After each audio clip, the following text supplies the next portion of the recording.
Kitabu cha Kutoka sura ya 8 kuanzia mstari wa 16 hadi wa 19.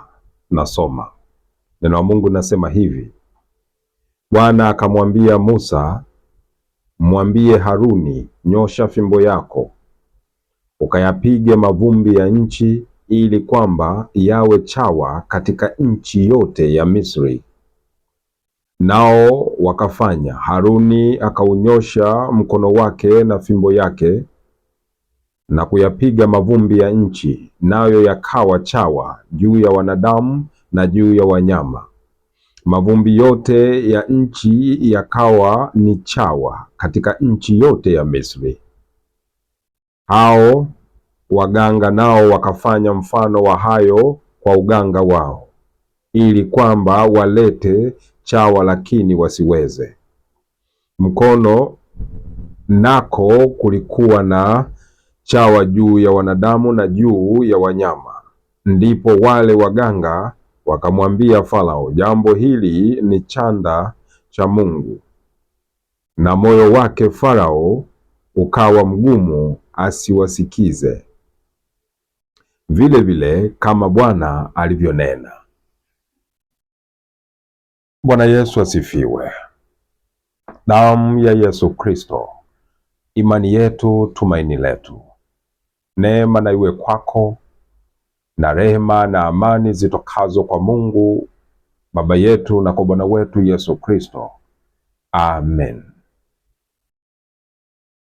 Hekima anapaza sauti yake kila siku kwako. Yeye mwenye masikio ya kusikia, basi na asikie neno hili ambalo Roho ayaambia makanisa, wewe na mimi, kwa ajili ya uzima wa milele. Ninamhubiri Yesu Kristo aliyesulubiwa. Siku zote wanafunzi wa Yesu Kristo wanamhubiri Yesu Kristo aliyesulubiwa, aliotoa mwili wake na damu yake kwa ajili ya ulimwengu kama sadaka na dhabihu kwa ondoleo la dhambi la milele, yaani msamaha wa dhambi wa milele. Huyo ndiye tunayemhubiri, hatuhubiri kitu kingine. Tumetumwa na Mungu na tumeonywa, tena tumeambiwa ole na tuihubiri injili ya Mungu kwa wanadamu wote, kama anavyopenda Mungu mwenyewe. Kwa hiyo mimi kama mwanafunzi wa Yesu Kristo ninahubiri injili ambayo Yesu Kristo ameamuru tuhubiri, ambayo ndiyo injili yake na ni neno la Mungu. Sio katika kuwapendeza wanadamu, hapana, bali Mungu apendezwe kwa ajili ya neno lake kwa watu wake aliowaumba, ili wapate neema ya milele ya kuulisi uzima wa milele. Kwa hiyo ninapohubiri injili, sio kwamba kumfurahisha mwanadamu, bali Mungu mapenzi yake yatimizwe. Bwana wetu Yesu Kristo alipokuwa anahubiri injili, sio watu wote maelfu na maelfu waliomfuata waliokusanyika kwake kwamba ndio walimwamini hapo alipokuwa anahubiri. Katika kuhubiri kwake, basi katika hayo makundi ya watu alikuwa anapata wokovu mmoja au wawili au watatu, lakini waliosikia lile neno ni wengi. Vivyo hivyo wakati huu tunahubiri injili kwa watu wengi, kwa ndugu zetu ulimwenguni kote. Furaha yangu ni kuona ndugu zangu wanasikia neno la Mungu na wanakuwa mali ya Mungu, wanamwamini Mungu kupitia neno hili, wanakuwa mali ya Mungu. Malaika mbinguni wapige makofi, wafanye furaha kama Bwana alivyosema, mmoja akiokoka ulimwenguni, malaika mbinguni wanafurahi na kufanya karamu. Basi furaha yangu mimi ni kuona watu wanasikiliza hii injili. Hatuhubiri injili kumfurahisha mtu, tunahubiri injili kama Mungu alivyotuamuru. Kama kumfurahisha mtu, basi tunaweza kuhubiri mambo ambayo dunia wanayapenda. Siwezi kuhubiri mambo ambayo dunia wanayapenda, ambayo hayana uzima wa milele kwa watu wake Mungu mwenyewe. Siwezi kukuhubiria mambo ambayo ya kukudanganya, kwa sababu tu moyo wa wanadamu wanapenda kuyasikia hayo mambo. Sasa na mimi nianze kusema ni lazima nihubiri haya mambo ili nipate labda watu wengi au nipendwe na watu wengi? Hapana. Mwisho wa yote ni nini? Hasara, mauti ya milele. Hatuwezi kufanya hivi kama kweli tumetumwa na Yesu Kristo. Nitahubiri injili ya kweli ya Yesu Kristo na Mungu atakusaidia. Mungu atakuita kwa hii injili uwe wake milele, na Mungu akubariki popote ulipo. Mungu hakuacha kutupa dira, kutupa namna ya kutambua hii ni injili ya kweli na hii si injili ya kweli. Mungu alikwisha kutabiri tangu zamani kwamba mtawajua wapinga Kristo kwa namna hii, kwa maneno yao na kwa matendo yao mtawajua hawa ni wapinga Kristo. Kwa hiyo Mungu alipotupa neno lake alituonyesha yote. Injili ya Yesu Kristo ni ipi na injili ya wapinga Kristo ni ipi? Kwa hiyo tukisikia maneno yao na mahubiri yao na matendo yao, tunajua hawa hawakutumwa na Yesu Kristo. Kama vile ninavyosema mahali pengine hivi, kama unamjua mwanakondoo, basi ni lazima utamjua na mbwa mwitu, kwa sababu hawa wote wamekuwa karibu sana, kwa sababu mbwa mwitu anavaa vazi au ngozi ya mwanakondoo, kujificha asijulikane kwamba yeye ni mbwa mwitu. Hajitambulishi kwa jina lake kwamba yeye ni mbwa mwitu, anajitambulisha kwa jina la huyu mtakatifu mwenye haki, mwana kondoo, ili watu watakapomfuata wanamfuata kama mwanakondoo, wanamwona kama ni mwanakondoo na wanaona huyu anafaa kufuatwa na kuaminiwa. Lakini nje ni kama mwanakondoo, ndani ni mbwa mwitu mkali wa kuangamiza na mwaga damu za watu na kuwapeleka watu wengi kuzimu. Kwa hiyo ni lazima uijue injili ya Yesu Kristo, uijue injili ya Yesu Kristo ya kweli, na hapo utakapoona injili ya namna nyingine inahubiriwa, ujue hiyo siyo injili ya Yesu Kristo. Kimbia huko, okoa roho yako. Mtu akikuhubiria mambo ya dunia hii, mambo ya kubarikiwa ya dunia hii tu, na wala hakuhubirii kwa habari ya maisha yanayokuja baadaye ya uzima wa milele, yaani roho yako, ni hasara. Kuna faida gani akikuhubiria kubarikiwa hapa duniani, upate fedha na mali hapa duniani, lakini mwisho wake unaziacha hapa hapa, unakufa na unaenda kuulisi umauti wa milele, mauti ya pili inakuwa juu yako. Kuna faida gani kama mtu anakuhubiria tu mambo ya dunia hii, kubarikiwa dunia hii, hasemi kwa habari ya roho yako, hasemi kwa habari ya uzima wa milele tuliopewa na Mungu ambao ndio unatakiwa kuhubiriwa, hasemi kwenye madhabahu yake au kwenye makanisa yake, hahubiri kwa habari ya roho yako, mambo ya roho hahubiri, unaangamia. Kimbia, kwa sababu Yesu Kristo hakuja kuokoa mwili, bali alikuja kuufanya watu wote roho zao ziwe mali ya Mungu. Mwili haufai kitu, bali roho ndiyo itiayo uzima. Yesu Kristo Bwana wetu anasema. Basi tumesoma hili neno tulilolisoma ni pigo la nne, ni pigo la nne kwa Farao. Tumekwisha kuhubiri, nimekwisha kuhubiri pigo la kwanza, nimekwisha kuhubiri pigo la pili, pigo la tatu, na hili ni pigo la nne, chawa. Wakati ule Mungu anamwambia Musa na Haruni, nenda kwa Farao umwambie aache watu wangu huru waende wakanitumikie, waende wakaniabudu.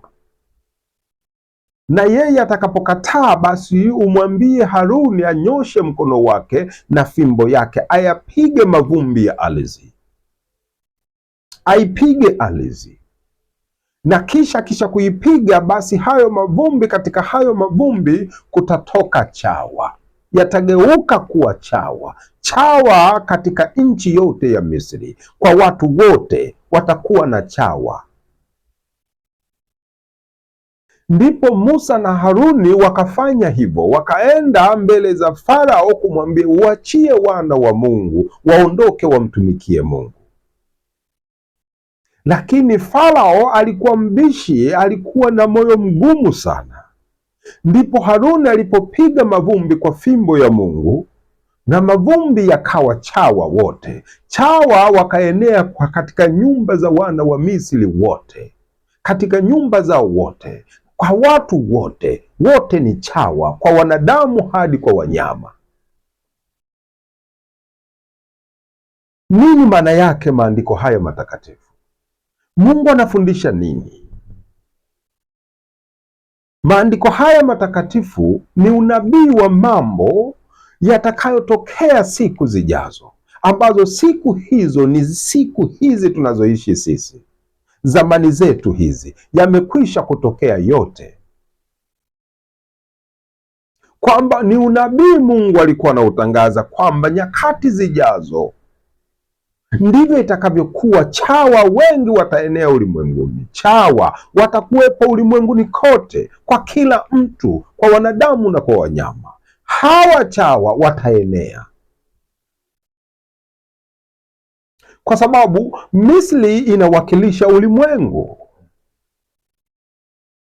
Haruni anawakilisha mtumishi wa Mungu mwenye neno la Mungu, ndiyo hiyo fimbo kwa ajili ya wana wa Mungu. Ana neno la Mungu kwa ajili ya wana wa Mungu, na hilo neno linahubiriwa ulimwenguni. Musa ni kama Mungu mbele ya Farao, lakini Mungu anasema kutakuwako na chawa ulimwenguni, watajaa ulimwenguni kote chawa.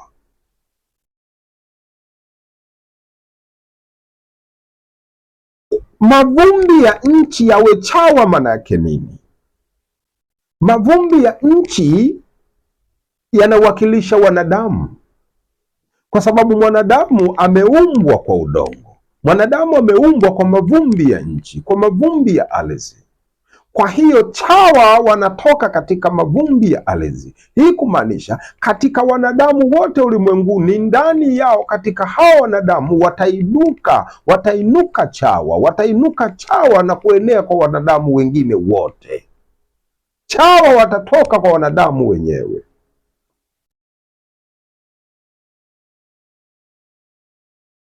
Chawa ni nini?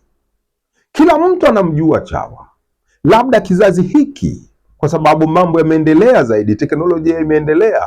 Lakini sisi tuliokuwepo wa miaka hiyo ya 80 kurudi nyuma, tuliozaliwa miaka ya 80, tunawajua chawa. Hata mimi nawajua chawa, tena nawajua hata usumbufu wao. Zamani zile, miaka ya 90, kulikuwa hamna maendeleo mengi katika nchi yetu au katika Afrika au katika dunia yetu hii ya Afrika. Kwa hiyo uchafu ulikuwa mwingi.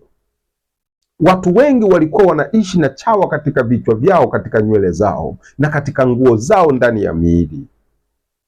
Chawa wana tabia kuishi ndani ya kiumbe hai. Chakula chao ni damu ya hawa viumbe. Basi wakiwa katika kichwa wanakunywa damu yako, basi wanawasha sana.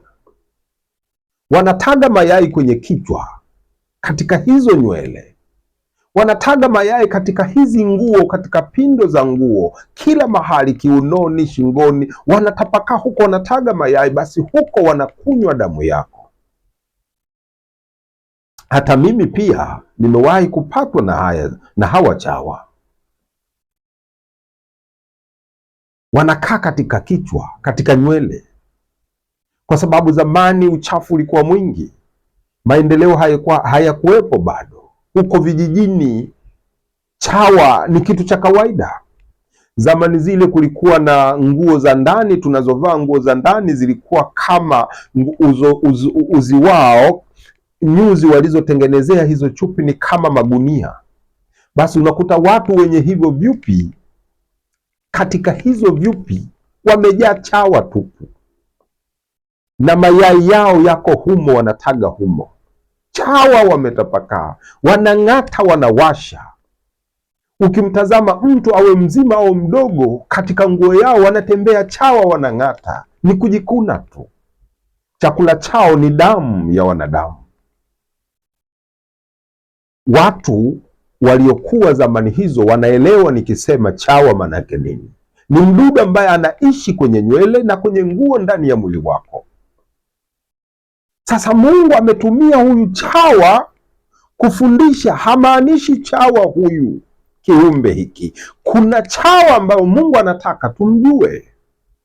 Chawa anawakilisha mwanadamu, mtumishi.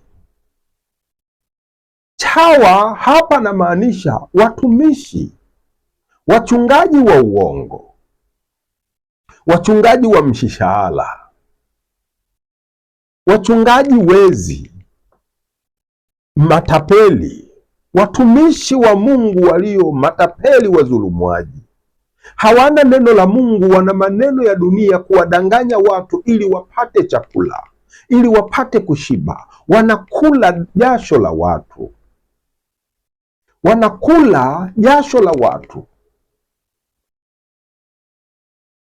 Wao wenyewe wanajishughulisha na shughuli za watu, wanawanyonya wengine, wanawadhulumu wengine. Wao wanashiba. Wanatumia maneno ya dunia hii, maneno ya uongo, kuwadanganya watu kwamba hii ndiyo injili ya Yesu Kristo, lakini ni watu matapeli, wezi, wazulumwaji. Wanakula kwa wajane, wanakula kwa yatima, wanakula kwa maskini, hawana huruma. Wanakula kwa vipofu, kwa viwete, wadhaifu. Wanakusanya mapato ya aibu ambayo ni chukizo mbele za Mungu. Ni watu wala rushwa, watumishi wala rushwa, mafisadi. Wanageuza neema ya Mungu kuwa ufisadi. Ndivyo Mungu anavyosema katika Injili. Watu hawa wamejiingiza kwa siri ndani ya kundi la Wakristo na kujifanya kama watumishi, lakini ni watu wanaouza neema. Wameigeuza neema kuwa ufisadi. Katika waraka wa Yuda sura ya 1 mstari kuanzia wa 4 na wa 5 anasema hivi: wamejiingiza kwa siri, sasa wanaiuza neema. Wameigeuza neema ya Yesu Kristo, neema ya wokovu, kuwa ufisadi. Hii inamaanisha wanauza kwa fedha.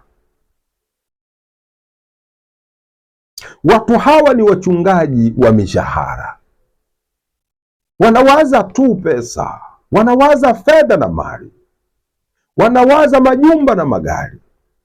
Kwa hiyo wanakula kwa masikini, wanakusanya mapato ya aibu kutoka kwa Wakristo, wakiwadanganya hii ndiyo injili ya Yesu Kristo. Bwana wetu Yesu Kristo anasema katika kitabu cha Yohana 10 mstari wa 12 kwamba watu hawa ni wachungaji wa mshahara. Mambo ya kondoo siyo yao, wao wanawaza fedha. Tusome mara moja zaidi. Yohana Mtakatifu sura ya 10 mstari wa 12 unasema, mtu wa mshahara wala si mchungaji. Mtu wa mshahara wala si mchungaji, ambaye kondoo si mali yake. Humwona mbwa mwitu anakuja, akawaacha kondoo na kukimbia, na mbwa mwitu wakamata na kuwatawanya. Hawa ndio wachungaji ambao Bwana wetu Yesu Kristo anawataja. Anawataja kwamba ni wachungaji wa mishahara, wanapenda fedha na mali, wanapenda ujira, wanatafuta ujira, wanafanya kila kitu kwa ajili ya kulipwa, kwa ajili ya kupata fedha. Wanafanya kila kitu, hawawezi kufanya kitu bure. Ingawa Bwana wetu Yesu Kristo alisema, mmepata injili hii bure, toweni bure, msiiuze kwa fedha. Lakini wao hawafanyi huduma kwa ajili ya Kristo, wanafanya huduma kwa ajili yao. Kwa hiyo hawawezi kutoa bure, wanatafuta ujira. Kila kitu wanafanya ni kwa ajili ya mshahara. Yesu Kristo anasema hawa sio wachungaji. Hawa ni nani sasa? Chawa. Bwana wetu Yesu Kristo anasema watu wa mshahara sio wachungaji. Sasa ni nani hawa? Hawa ndio chawa. Wapo hapo kuiba, wapo hapo kudhulumu, wapo hapo kutapeli, kukusanya mapato ya aibu. Wanakula kwa wajane, nyumba hadi nyumba wanazungukia, mtu hadi mtu wanazungukia. Hawajali huyu mtu maskini, mnyonge, kipofu, yatima, mjane. Wanakula kwao, wananyonya damu ya wajane, wananyonya damu za yatima, watoto wadogo. Hawana huruma hawa. Chawa, sio wachungaji hao. Bwana wetu Yesu Kristo anasema hawa sio wachungaji, hawa sio mitume wangu, hawa sio wanafunzi wangu, hawa sio manabii wangu, hawa ni chawa. Ndiyo chawa waliotabiliwa zamani hizo za Farao, zamani za Musa na Haruni, katika pigo la 4. Hawa ni chawa, wananyonya damu za maskini, wananyonya damu za yatima na wajane. Hawana huruma. Hawa ni wachungaji wa mshahara, sio wachungaji wa Bwana wetu Yesu Kristo. Lakini anazidi kusema katika kitabu cha Tito, Tito sura ya 1, tusome mara moja. Waraka wa Paulo mtume kwa Tito sura ya 1 mstari kuanzia wa 10, anasema kwa maana kuna wengi wasiotii, wenye maneno yasiyo na maana, wadanganyaji, na hasa wale watohara, ambao yapasa wazibwe vinywa vyao. Mstari wa 11 anasema hao wanapindua watu wa nyumba nzima, wakifundisha yasiyowapasa kwa ajili ya mapato ya aibu. Mstari wa 12 anasema mtu wa kwao, nabii wao wenyewe, amesema Wakrete ni waongo siku zote, hayawani wabaya, walafi, wavivu. Hawa watu kwanza ujue wanafundisha mafundisho ya uongo, wanafundisha mafundisho ya uongo kudanganya watu ili kupata fedha. Kwa hiyo hawafanyi kazi yao, hawali chakula chao wenyewe, wanakula kwa masikini, kwa wajane. Ni wavivu na ni walafi, wachoyo. Kwa nini? Hawali chakula chao, wanakula kwa watu. Neno la Mungu linasema mstari wa 10, hawa wanapindua watu wa nyumba nzima, wakifundisha yasiyowapasa kwa ajili ya mapato ya aibu. Wanakusanya fedha na mali za aibu. Hawana huruma, hawana hofu na Mungu. Wanajiita wachungaji, wainjilisti, mitume na manabii, maaskofu, walimu. Bwana wetu Yesu Kristo anasema hawa sio wachungaji, bali ni chawa. Hawana huruma, wanakula kwa watu, wanakusanya mali za watu, na watu wanatoa kwa sababu wanadanganywa. Wao wanashiba, wao wanafula, familia zao zinashiba, lakini kanisa la Yesu Kristo linazidi kunyauka siku hadi siku. Isaya ametabiri vema juu yao. 56 sura ya 56 mstari wa 10 na kuendelea, amewaita watu hawa ni mbwa. Mbwa hawashibi kamwe, ni watu wasioshiba, hawatosheki, wezi kabisa, hawajui kulia. Ni watu wa mshahara, wanapenda fedha, wanatafuta faida yao kwa watu. Lakini pia Isaya sura ya 1 mstari wa 23 ametabiri, amewaambia hawa watu hawa wamesema, tusome mara moja zaidi. Isaya sura ya 1 mstari wa 13 mstari wa 23 anasema, wakuu wao ni waasi na rafiki wa wevi, kila mtu hupenda rushwa, hufuata malipo, hawampatii yatima haki yake, wala maneno ya mjane hayawawasilii. Hawa watu ni watu wala rushwa, rafiki wa wezi, rafiki wa matapeli, rafiki wa wazurumwaji. Wanakusanya mapato ya aibu kutoka kwa yatima, kutoka kwa wajane. Hawawahurumii wajane. Wao wanaotakiwa kutoa sasa wanataka kupokea. Neno la Mungu linasema aheri, Bwana wetu Yesu Kristo ametufundisha, nasema aheri kutoa kuliko kupokea. Lakini wao wamejiweka katika nafasi ya kupokea, hawataki kutoa. Masikini anahitaji msaada kwao, yatima anahitaji msaada kwao, wajane wanahitaji msaada kwao, ila sasa wamekaa nafasi ya mjane, wamekaa nafasi ya yatima, alafu yatima wamemweka pembeni. Wao ndio yatima sasa, wao ndio wajane sasa, wao ndio wamejiweka sehemu ya maskini, mhitaji. Wanapenda kupokea wala hawapendi kutoa. Lakini neno la Mungu, Yesu Kristo anasema pendeni kutoa wala si kupokea. Hawa sio wachungaji, hawa sio watumishi wa Mungu. Unabii unasema hivi, hawa ni chawa. Sasa chawa hawa wametapakaa ulimwenguni kote, wanahubiri maneno ya dunia hii, wanahubiri fedha na mali tu, wanahubiri majumba na magari, wanahubiri kuoa na kuolewa, mambo ya mwili ambayo binadamu wanayapenda. Wanahubiri haya ili wapate kitu kwao. Wanatafuta kitu kwa wanadamu, hata wadhaifu. Wana maneno mengi ya kujipendekeza, wana maneno mengi ya kujipendekeza, maneno laini kuwavuta watu wawaone kwamba hawa ni watumishi wa Mungu. Lakini usipotoa kitu kwao, wanakuandalia vita, ni maadui. Usipotoa kitu kwao, wao wanapanga vita. Nabii Mika amesema hivi, amesema watu hawa usipotoa kitu kinywani mwao, wanakuandalia vita. Tusome mara moja zaidi.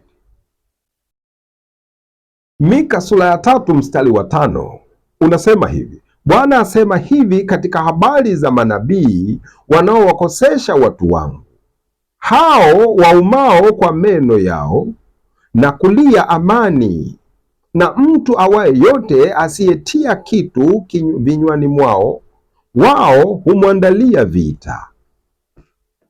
Angalia Bwana wetu Yesu Kristo anavyosema. Angalia maandiko matakatifu yanasema juu ya manabii hao waongo, ambao ndio chawa, wachungaji hawa chawa.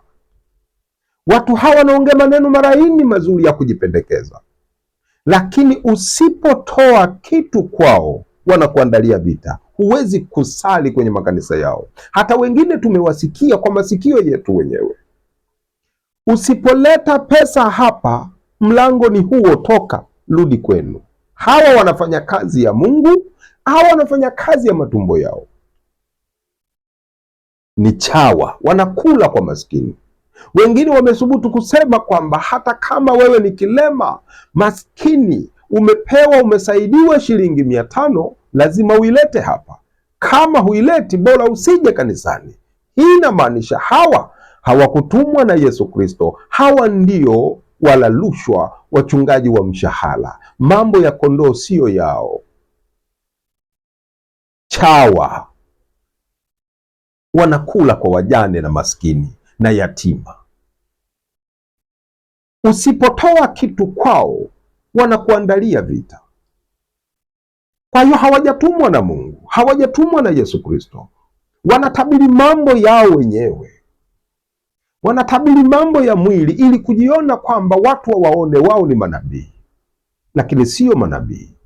Ni manabii wa uongo, mitume wa uongo, kama neno la Mungu linavyosema. Neno la Mungu linasema usitabiri, lakini wao wanatabiri. Wanatabiri mambo ya uongo. Ndiyo maana Bwana wetu Yesu Kristo, neno la Mungu linasema usitabiri, wao wanatabiri. Wanatabiri nini? Wanatabiri uongo, kwa sababu hawakutumwa na Bwana wetu Yesu Kristo. Wanatabiri uongo.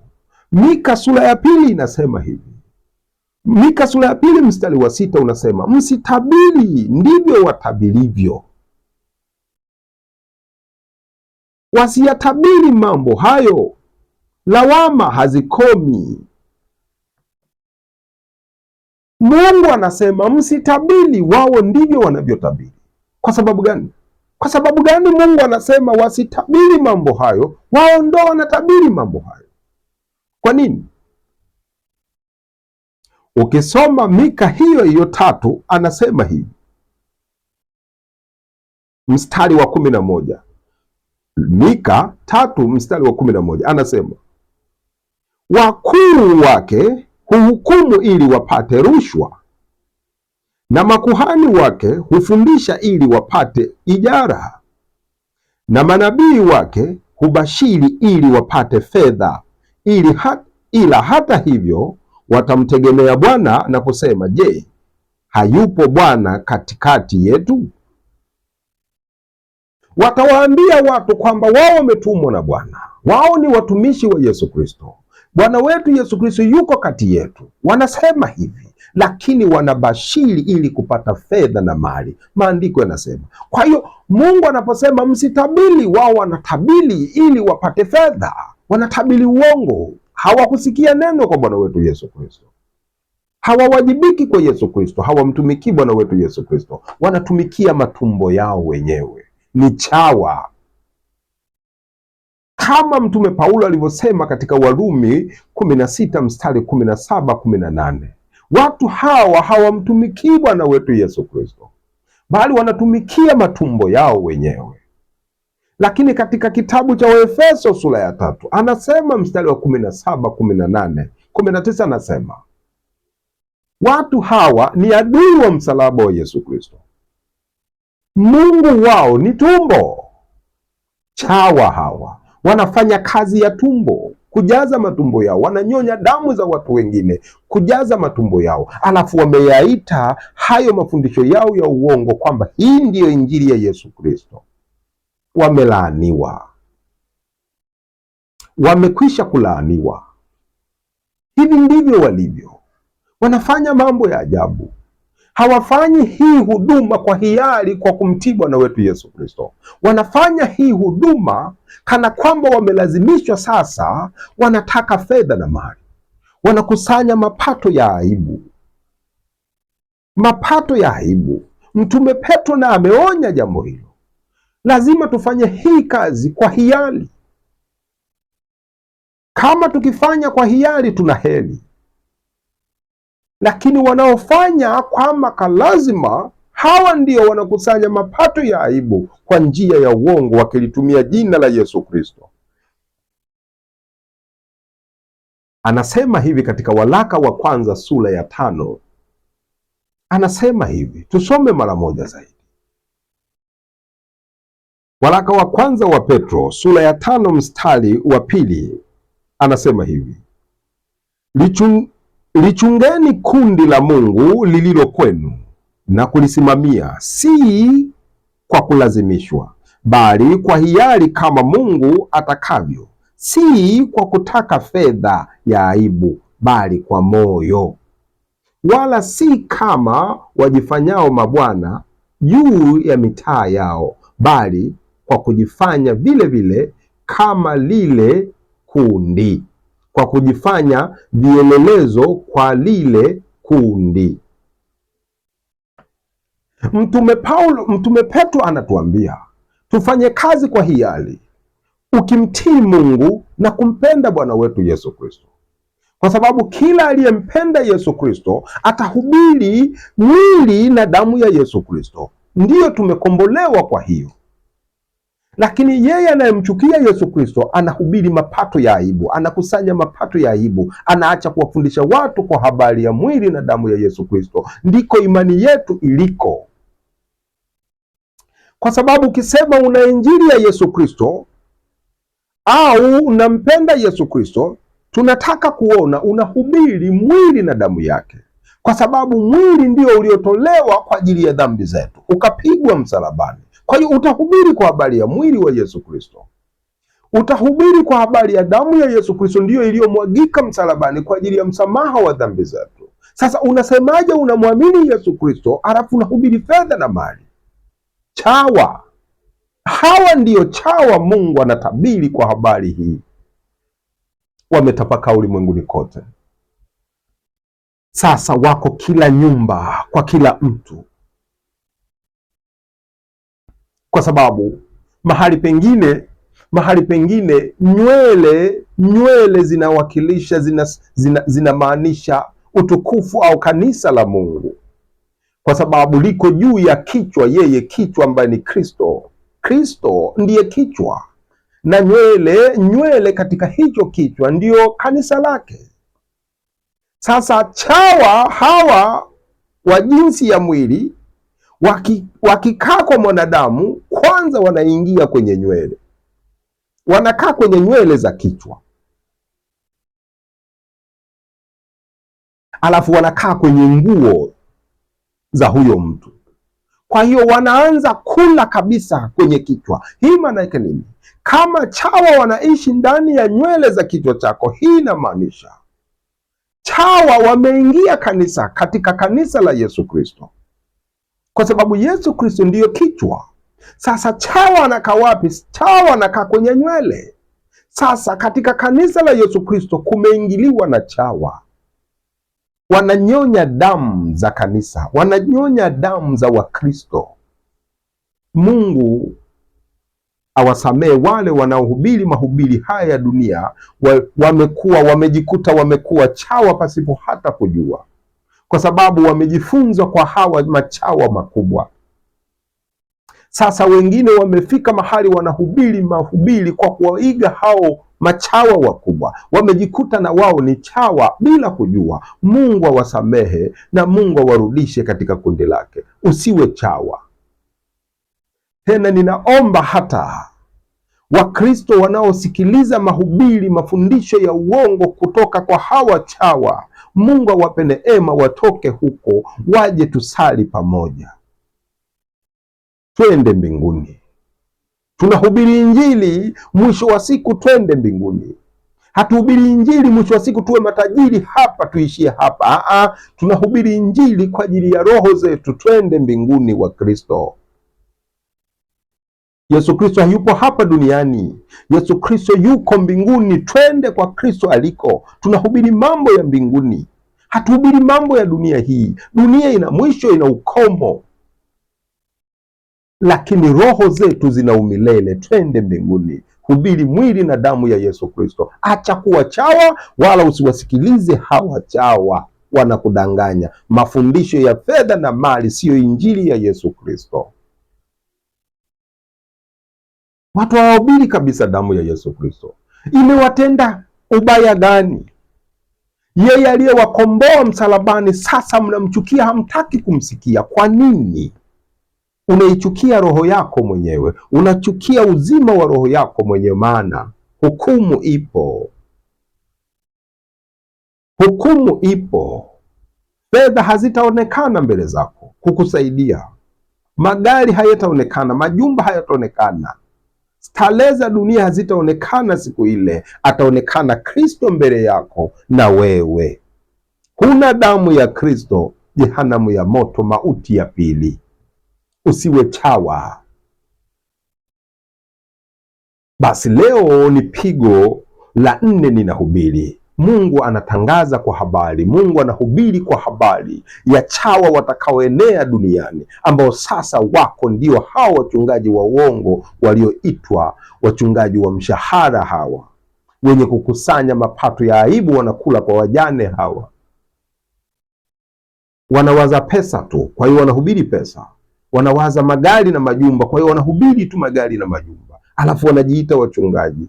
Mungu awasamehe, lakini wamelaaniwa, kwa sababu imeandikwa katika Wagalatia 1 kuanzia mstari wa 6, 7 na 8 na 9.